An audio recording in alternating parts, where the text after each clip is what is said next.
নির্মল Rosario এখন বক্তব্য রাখবেন।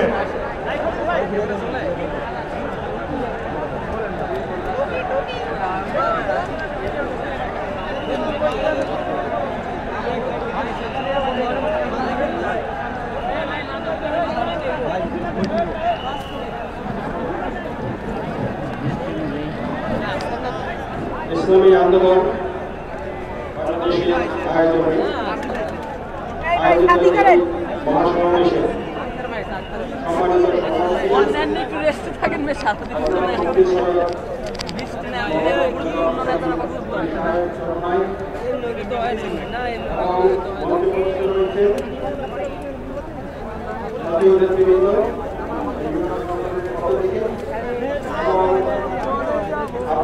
বাংলাদেশের বিভিন্ন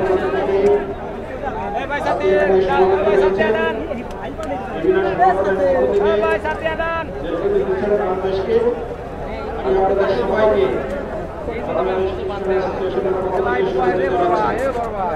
ধন্যবাদ জানাচ্ছি আমাদেরকে এই সমাবেশে আমন্ত্রণ করার জন্য। বাংলাদেশ একটি সম্প্রীতির দেশ।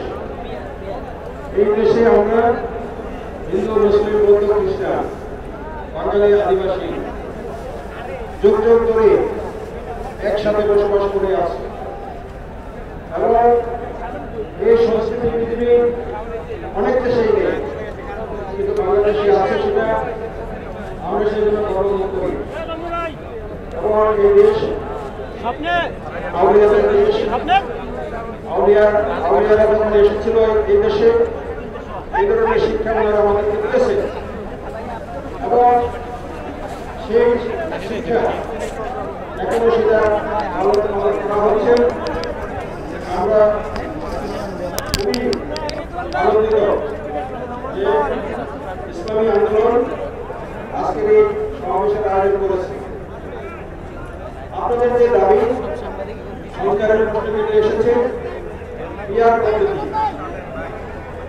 আনুগতিকভাবে জনসংখ্যা আনুগতিকভাবে পার্লামেন্টে সংসদে অংশগ্রহণ থাকবে সকলে সকল স্তরে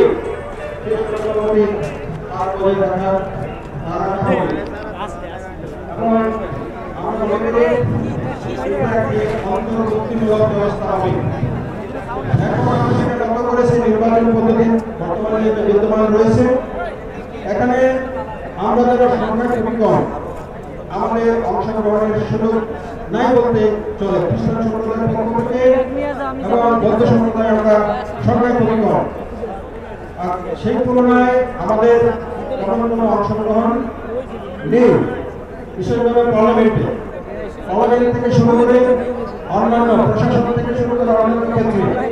কিন্তু এই পিআর পদ্ধতি থাকে অ্যাটলিস্ট এই জনসংখ্যার অনুপাতে যদি পার্লামেন্টে আমাদের প্রতিনিধি থাকে, অন্যান্য ক্ষেত্রে যদি প্রতিনিধিত্ব থাকে স্থানীয় প্রশাসনে, তাহলে পরে সেটা কিছু ভূমিকা এবং কিছু অংশগ্রহণ সেখানে থাকবে এবং আমাদের অধিকারের কথা আমরা বলতে হবে। আমি আমার বক্তব্য দীর্ঘায়িত করতে চাই না।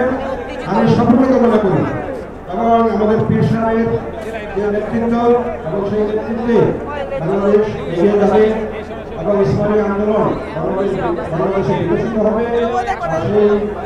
সেই আশাবাদ ব্যক্ত করে আপনাদের সবাইকে আবারও শুভেচ্ছা জানিয়ে, কৃতজ্ঞতা জানিয়ে বাংলাদেশের খ্রিস্টান সম্প্রদায়ের পক্ষ থেকে আমি আমার বক্তব্য শেষ করছি।